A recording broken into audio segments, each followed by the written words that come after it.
देशवासियों से मैं अपील करता हूँ कि पंजाब, हिमाचल प्रदेश और जम्मू कश्मीर, उत्तराखंड में जिस तरह से प्राकृतिक आपदा से पीड़ित व्यक्ति हैं, इसमें कांग्रेस पार्टी, मेवात के मुस्लिम समाज, हरियाणा के जाट समाज और किसान जितनी मदद कर रहे हैं वो काबिले तारीफ़ है।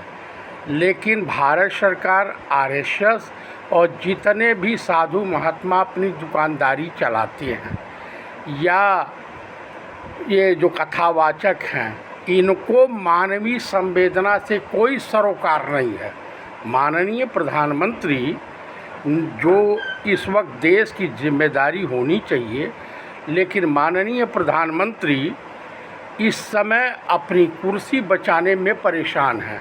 एक तो वोट चोरी से ये जीते हुए लोग हैं, घपलेबाजी से, चुनाव आयोग से मिल करके देश में नफ़रत फैला करके हिंदू मुसलमान, भारत पाकिस्तान और मंदिर मस्जिद के अलावा इनके पास कुछ नहीं है। देश का किसान परेशान है, देश का बेरोज़गार नौजवान परेशान है, देश का कर्मचारी परेशान है और सभी लोगों की परेशानी इसको दरकिनार करते हुए इनके पास और कोई मुद्दा नहीं है।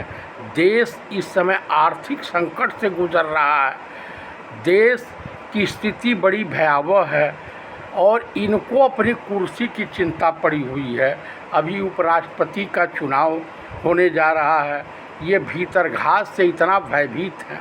पहले जेपी नड्डा के वहाँ जो है अपने एनडीए गठबंधन के तमाम सांसदों और राज्यसभा सदस्यों को बुला करके ये डिनर देना चाह रहे थे, लेकिन इनको डर हुआ कि इसमें एनडीए गठबंधन के नेता आने वाले नहीं हैं और पार्टी में भी इनके विरुद्ध बगावत का झंडा बुलंद हो गया है।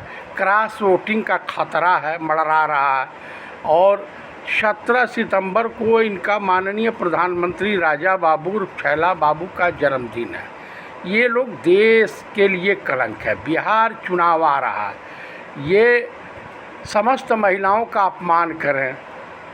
नेता प्रतिपक्ष की मां के खिलाफ कांग्रेस की विधवा, जर्सी गाय, 50 करोड़ की गर्लफ्रेंड शशि थरूर जी की पत्नी के खिलाफ ये महिलाओं का अपमान करें और इन्हीं के पार्टी का एक कार्यकर्ता इंडिया गठबंधन का जो है वोट चोर गद्दी छोड़ की जो रैली हो रही थी, जो यात्रा हो रही थी, उसको बदनाम करने के लिए ये लोग कितने निचले स्तर पर गिर करके माननीय नेता प्रतिपक्ष पंडित राहुल गांधी को बदनाम करने के लिए ये कुचक्र रचते रहते हैं। लेकिन बिहार की जनता ने जिस तरह से करारा जवाब दिया है वो काबिले तारीफ़ है।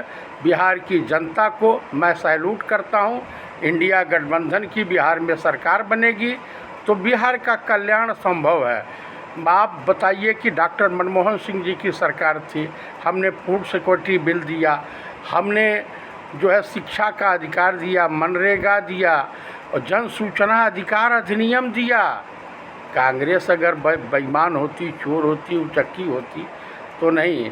लेकिन ये मान लीजिए अब कुछ ही दिनों के मेहमान हैं माननीय प्रधानमंत्री नरेंद्र दामोदर दास मोदी की सरकार जाने वाली है, इनकी कुर्सी छटकने वाली है, इनसे आरएसएस भी नाराज़ है और देश की जनता काफ़ी क्रुद्ध है।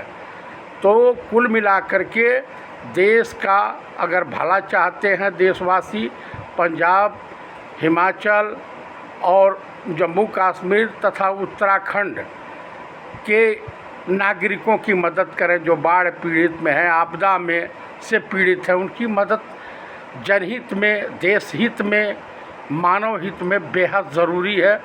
यही हमारे देश की जो है सबसे बड़ी खूबसूरती है कि यहाँ हिंदू, मुस्लिम, सिख, ईसाई आपस में सब भाई भाई। हम मानव हैं, एक मानव के काम आम है, वही है। मैं ईश्वर से प्रार्थना करता हूँ कि पंजाब, जम्मू कश्मीर, हिमाचल और उत्तराखंड में आपदा जितनी जल्दी समाप्त हो जाए, लोग खुशहाल रहें, स्वस्थ रहें और ईश्वर हमारी प्रार्थना स्वीकार कर ले। हम जिस काबिल हैं उस काबिल जो है काम कर रहे हैं। मैं उन लोगों को भी धन्यवाद देता हूं, चाहे युवा कांग्रेस के अध्यक्ष को, माननीय नेता प्रतिपक्ष को और देश के तमाम नागरिकों को, फिल्मी दुनिया के कलाकारों को, चाहे वो आमिर खान हो या सलमान खान हो या सोनू सूद जी हों या अक्षय कुमार जी हों, जितने लोग हैं वो लोग मदद कर रहे हैं। वो हमेशा ईश्वर इन लोगों की मदद करेगा, परवरदिगार आलम इन लोगों की मदद करेगा। देश हित में, यही तो हमारे देश की खूबसूरती है कि देश हित में, जनहित में देश की जनता स्वयं एक दूसरे के सहयोग में उतर जाती है।